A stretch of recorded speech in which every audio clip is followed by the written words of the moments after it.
To me that the essential abuse of children has a kind of a constant theme wherever you go in the world. I was just with a bunch of street kids who live on the street in Calcutta, India. Mm-hmm. Yep. And they all live actually down at the railway station. Mm-hmm.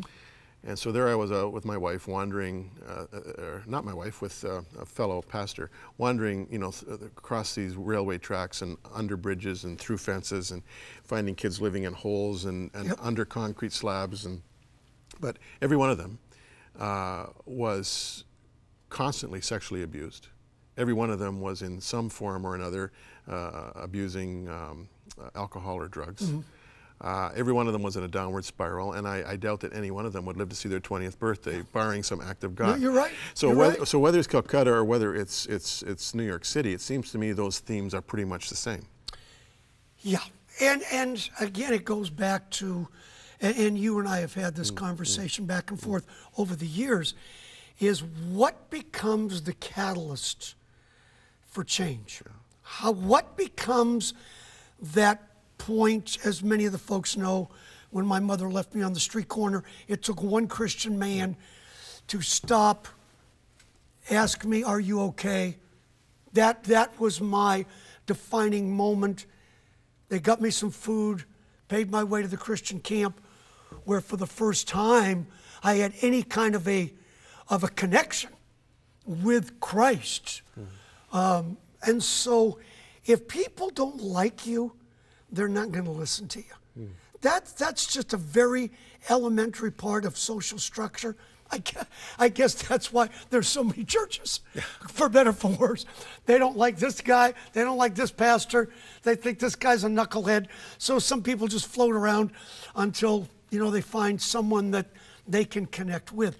But it's when you step into the world of these kids as we have. I live there. Our staff lives there. Okay? You build a relationship with them.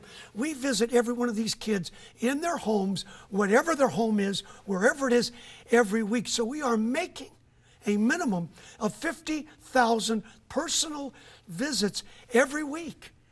So it's not just running buses, having a cute little Sunday school. This is an intense interpersonal connection relationship.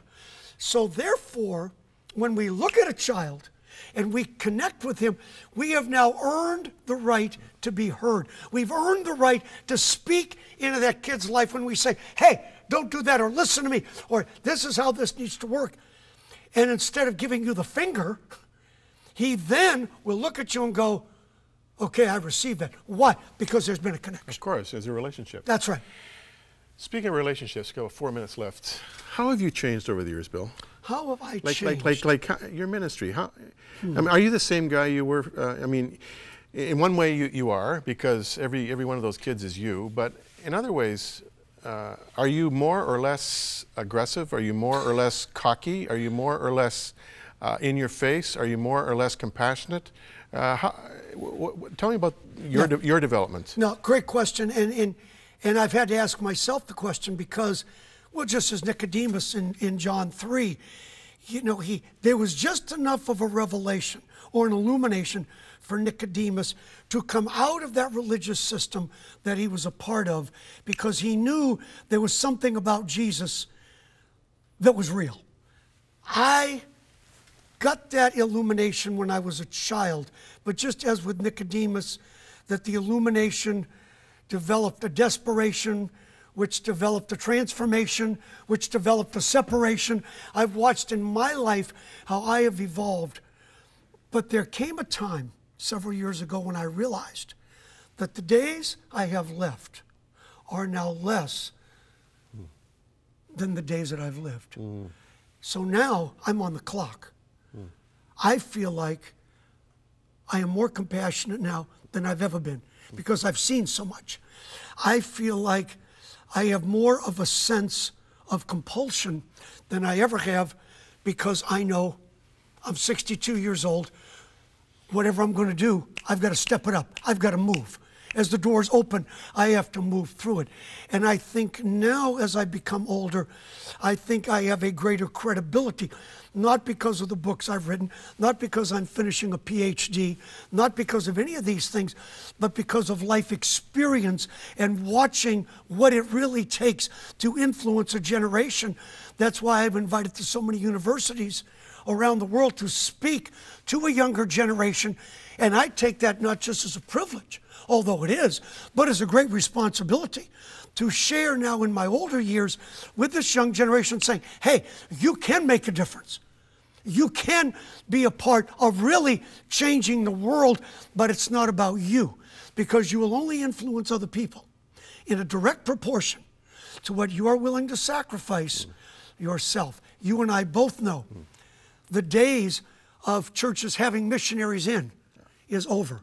The days of missions conventions that you and I grew up with is over. People go, man, I want to preach so bad right now. The days of people willing to sell it all and walk away and say, I'm going here, I'm doing this. If you've never read Fox's Book of Martyrs, folks, you need to do it. You need to do it. The Adoniram Judsons, the David Livingstons, the David Brainards, or as you and I have talked about, the Mark Buntains, closer to our, and this is what I think in a small way we're trying to do in New York, is to keep that spirit of missions alive. And people saying, I'm not my own, I'm bought with a price. And whatever it takes, if I see a need and I can fill it, to lay down my life. Has it cost me? You know it has. You know what it's cost me. A lot of the folks don't. But there's been a price tag. But I lay it down joyfully. I lay it down joyfully. Because I know what it takes to make a difference. Life is like a coin. You can only spend it once. Spend it any way you want, but you can still only spend it once. Choose wisely. Yeah. Choose very wisely. Yeah. It really has a lot to do with the worldview too, doesn't it, Bill? Yes, sir. Yes. See, you know, those of us who are followers of Jesus believe that this world is not our home. Yep. And that the investments that we're making are for the other side. That's right. Right? That's right. And that this is only the seed falling in the ground right now. Yeah. And we're going to become the planting of the Lord one day. And that's what it's all about. It seems to me that if we could see it the way the Lord sees it, we'd have a lot more Bill Wilsons. We'd have a lot more people laying it down. Yes, sir. But we believe the lies of the advertising world. We believe that if we just invest properly, it will have we'll live forever with a shock of white hair, a flat belly, It's great, isn't it? a beautiful wife and a sailboat. That's right? it. Yep. And that becomes the proverbial North American dream, when the reality is, if some of you watching would come to New York City, ride my bus, see the kids, like the lady who sat behind me, great supporting people, been supporters, financial supporters of ours for years. And I took the little boy who's dying of AIDS that rides my Sunday school bus, put him on her lap, because we can't let him get cut or banged around. And I whispered to her, I said, just hold on to him, he has AIDS.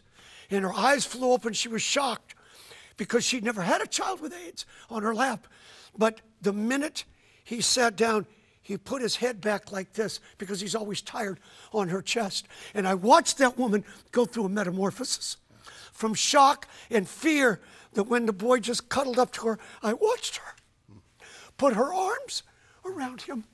If we get close enough to the urgency to touch it, just as Thomas touched the wounds in the body of Christ, if our folks could get close enough to touch the wounds in the body of Christ, suddenly the resurrection and all these other things, they become real, and it changes you forever.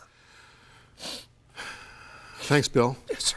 Thank you. Thank you. Yeah, Thank you. if you want to hear more about Bill Wilson, he's written several books, but this is, I think, the seminal book in the sense that it tells his story, and it's called Whose Child Is This?